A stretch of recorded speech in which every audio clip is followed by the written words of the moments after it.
တင်ညဘက်တွေမှာအိပ်ဖဲဖုံးမဲ့တုံးနေရင်ဘာဖြစ်လာမလဲလေးလာကြည့်အောင်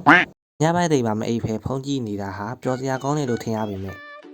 တကယ်တမ်းမှာတော့တင်ဟာတိတ်ခဏကိုပြန်ပြီးနှိပ်စက်နေရပါတညတာမအိပ်ဖဲနေခြင်းပြီးအုံနောက်ရဲ့အာယုံစူးစိုက်မှုတွေကိုကြာဆင်းစေပါတယ်ကျွန်တော်တို့အိပ်ပျော်နေတဲ့ချိန်မှာအုံနောက်ဟာတနေ့တာတင်ယူခဲ့တဲ့မြာကိုတင်းစီးပြီးတော့မလိုအပ်တဲ့အရာတွေကိုဖယ်ရှားပစ်ပါတယ်မအိပ်တဲ့အခါမှာမလိုအပ်တဲ့မှတ်ဉာဏ်တွေကစုပုံလာပြီးတော့အာယုံစူးစိုက်မှုအားနည်းခြင်းနဲ့မေ့လျော့ခြင်းတွေကိုဖြစ်စေပါတယ်ညဘက်အိတ်ဆက်ထားခြင်းမရှိဘဲနောက်ရက်ကိုရောက်တဲ့အခါမှာတော့အရင်ရက်တွေထက်စိတ်တူပူလွယ်နေရသည်စိတ်သက်ကြနေရည်ဒါမှမဟုတ်ပတ်ဝန်းကျင်ကိုအကောင်းမမြင်တဲ့စိတ်တွေဖြစ်ပေါ်နေတတ်ပါတယ်ဒီလိုဖြစ်တာဟာအေးပြက်ခြင်းကြောင့်စိတ်ခံစားမှုကိုထိန်းချုပ်တဲ့အပိုင်းအကောင်းကောင်းအလုံးမလုံးနိုင်တော့ကြောင်းဖြစ်ပါတယ်အေးပြက်တဲ့အခါမှာဗိုက်စာစီရဲ့ဟော်မုန်းတွေကမြင့်တက်လာပြီးအစာအစာတွေပူစားမိတော့ကြောင်းဝါလာတတ်ပါတယ်ရေရှည်မှာတော့ညဘက်တွေမအိပ်တဲ့အကျင့်ကြောင့်တွေးတိုးယောဂနှလုံးယောဂနဲ့စီးကျိုယောဂဖြစ်နိုင်ခြေကိုသုံးစားတော့ထိမြင့်တက်သွားစေနိုင်ပါတယ်ဒါကြောင့်ကျန်းမာရေးဘဝပိုင်ဆိုင်မှုဆိုရင်တစ်နေ့ကိုအနည်းဆုံး9နာရီကနေ9နာရီအထိအိပ်ဆက်ဖို့လိုအပ်ပါတယ်ကဲ၍ညဘက်တွေအိပ်မပျော်ခဲ့ဘူးဆိုရင်ဒီနီးလန်းတွေကိုလိုက်လုပ်ကြည့်လို့ရပါတယ်ပထမဦးစွာအိပ်ရဝင်မဲ့ချိန်နဲ့အိပ်ရထားမဲ့ချိန်ကိုပုံတည်သတ်မှတ်ထားပါ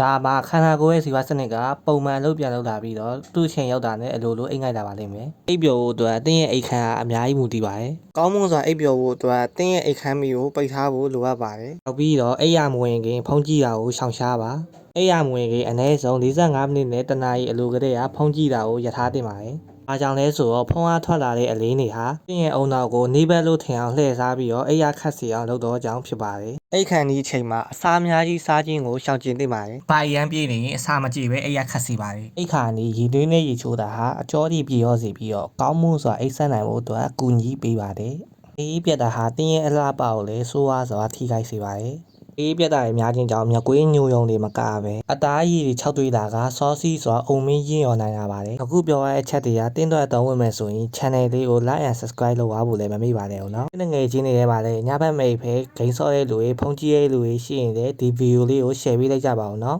စောင်းထီးကြည့်ပြီးလို့ကျေးဇူးအများကြီးတင်ပါတယ်가만찮은 친구한테 이 영상을 보내. 잠 좀 자라. 왜 새벽에 리스를 쳐보냈는데 너 뱀파이어야? 너 뭐 했는데 하면 죽어?